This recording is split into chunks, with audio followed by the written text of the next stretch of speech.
Class 11 की प्रश्नावली 10.2 में प्रश्न दिए गए हैं कि निम्नलिखित प्रश्न 1 से 6 तक प्रत्येक में नाभि के निर्देशांक यानी कि ज्ञात करना है हमें नाभि के निर्देशांक, परवलय का अक्ष, नियता का समीकरण और नाभि लंब जीवा।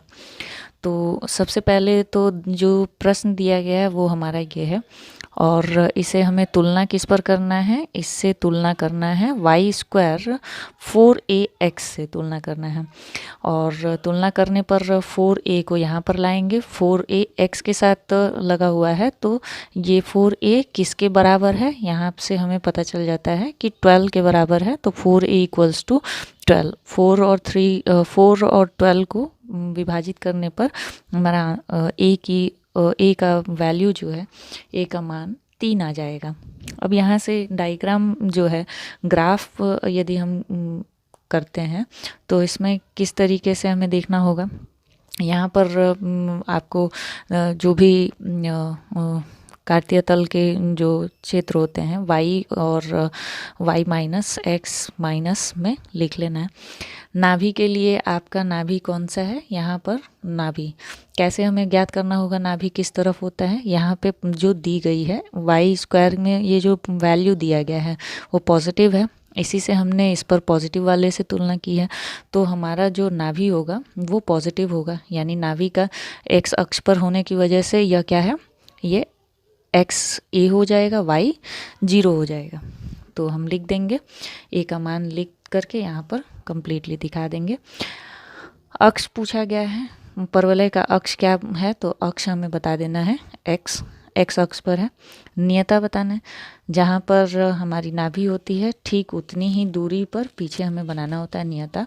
तो नियता का मान क्या होगा, x अक्ष पर है, इस वजह से x बराबर, और ये माइनस के तरफ बना हुआ है इसलिए -a लिखेंगे और a का मान यहाँ पर लिख देना है हमें, x = -3। नाभि लंब जीवा की लंबाई 4 ही कन्फर्म ये आपको लिखना होता है।